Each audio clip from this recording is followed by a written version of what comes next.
Hi there, Dad here. I got a project today that's going to be kind of fun and interesting, but also right now I'm kind of seeing that necessity is a driver of creativity.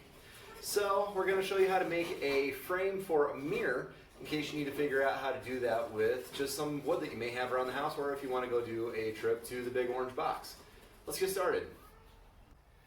Instead of making a mirror today, I'm actually going to be making a sneeze guard.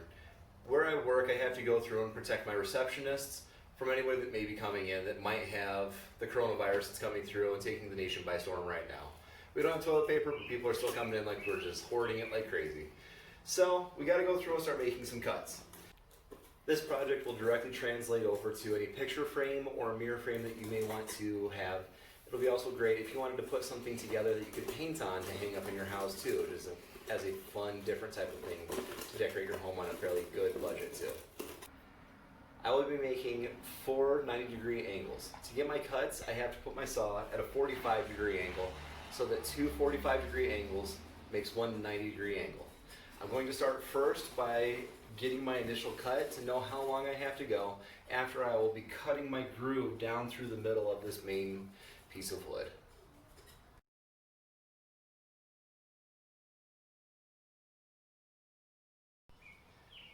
I made my first measurement after going through and calculating everything down on a piece of cardboard that I had that's my new scrap paper. I have a pane of glass that's 18 inches by 36 inches waiting to go inside of this. You can figure it out from there. I know that I'll be putting a half inch to 3/4 inch cut down into this to make it so it will fit. So I have to go through and calculate then how this will fit.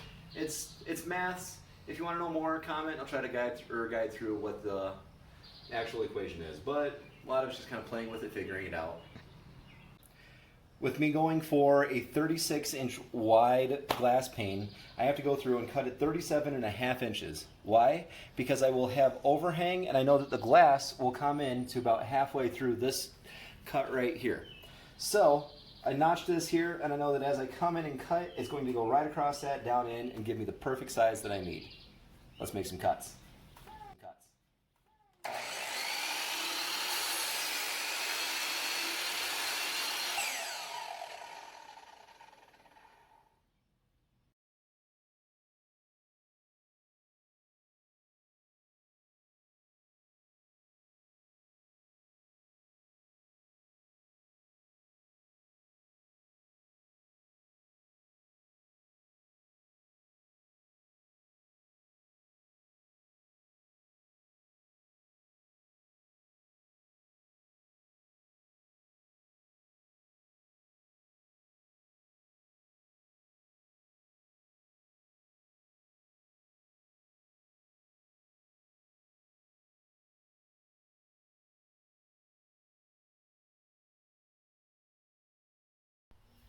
Now that we made the 45-degree cuts in all of the pieces of wood that we had, we're going to go through and I'll show you how to put them together. They'll end up going very much like this, the full way through, so that you make one nice tight frame. I'm going to secure these with some screws. It doesn't have to be pretty, it doesn't have to be overly intricate. It just has to be more focused and purpose driven than anything else, as we need to go through and focus on just getting this done to see that it serves its purpose. So if you want to go through and make it more decorative, you can do other things than what I'll be doing. But there are different screws, possibly different brad nails, or just nails that you can toss in to finish. But what I'm going to do first is I'm going to cut a groove using my table saw for the glass to go into. So what I've done is I've measured what the halfway mark is, and I'll just be cutting to see that I can get that taken care of.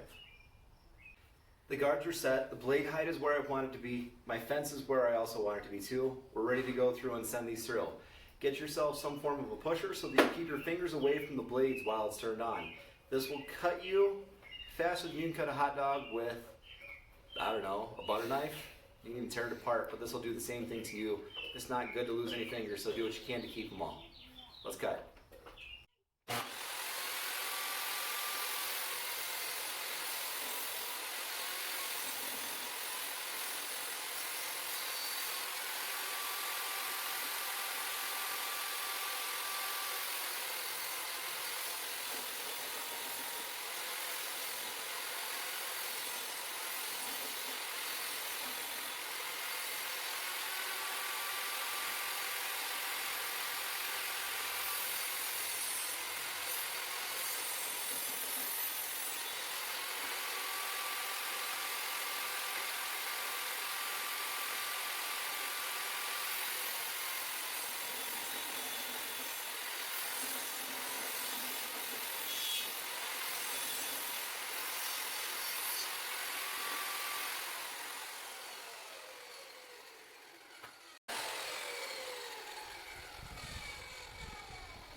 to help all of us fit together, I'm going to go through and put a lot of the frame together without the glass. It'll make it so that I don't shatter the glass that I brought because I don't want to have to go buy more. And it'll also make it so that I can measure it out and see where it's supposed to. Also make it easier to go through and pre-drill the holes that the screws will be going into to make it so that you don't crack any of the wood that you have, because wood can do some bad things for you. So I'm going through and just verifying that the lines all match up and that it stays flush on the outside to keep a nice pretty look. I didn't turn this on. Wait for it. Okay. And it's on. No. Parts of being a dad. It's not on. Alright, now that I know that it's lined up, that my cuts down the middle are where they're supposed to be, it's time to go through and put my drills in so that I can get it. Now I'm going to go offside How I made it? to see that they go in where they're supposed to go. With that first hole that I drilled, I'm going to pre-start my screws so that it goes in a little bit easier for me and I don't have to do a balancing act as I'm making this all work out for what I want it to do. So, get it started. See that you don't go through too far. You just need it to pop out just a tiny little bit. There we go. All right. Realign it so that we're good to go again.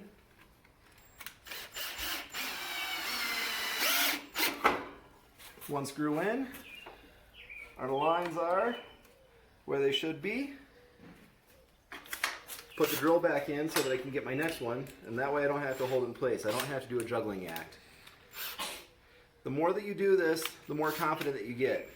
So that's my favorite thing to say is just, don't be afraid to try, practice, always be learning.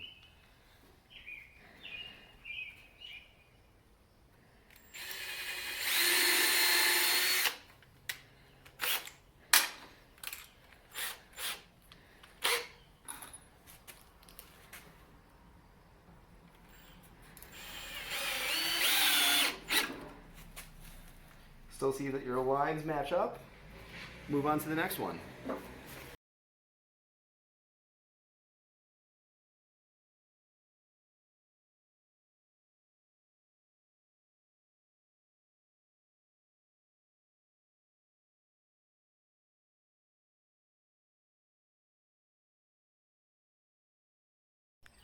Now I'm going to do a test fit to see if it actually works, and if it doesn't, then I just need to go through and adjust a couple small things. No big deal though. So, with that standing upright, it should just be a simple matter of dropping it into the frame.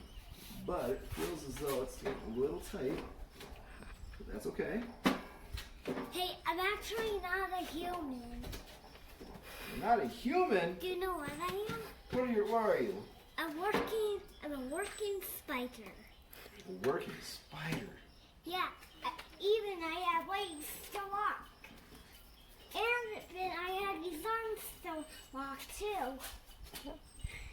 Even I'm a monster because I have these claws. Even I know how to say this. Roar! That's what I can do. I did have to loosen a few screws to see that it all fell into place.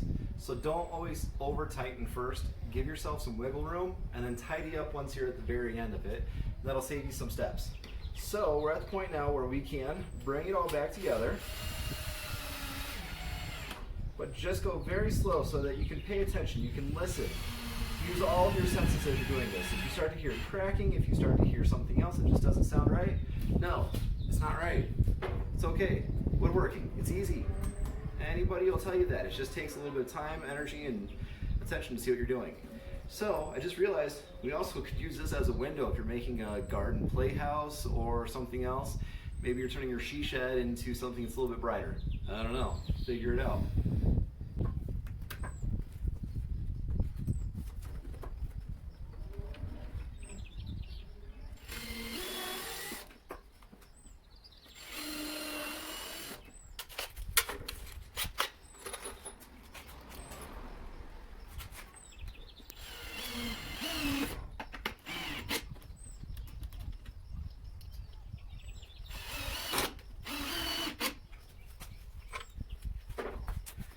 good, looks good. We're almost done with our frame.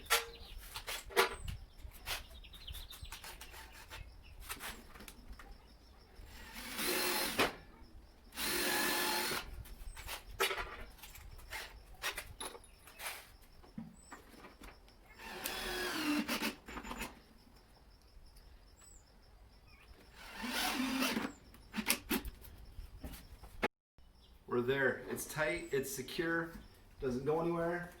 You can wiggle it, you can feel safe with glass. Just don't put your head through it. You can hear me, but you can hear me clearer now. All right, so now we've got this, but it's gonna go on top of a counter. If you're going to put it on a wall, it'd be fairly easy. All you would have to do is just put a couple screws in your wall or a couple hooks, and it would just hang, and you're good there. If you have any questions about it, put them in the comments below. Subscribe. See if we can put more videos together that will help you out on a project that you might be working on at a later date. Dad here. We'll see you next time. Hi there. Son number 2 here. I'm making some noise and riding around the garage by Dad now.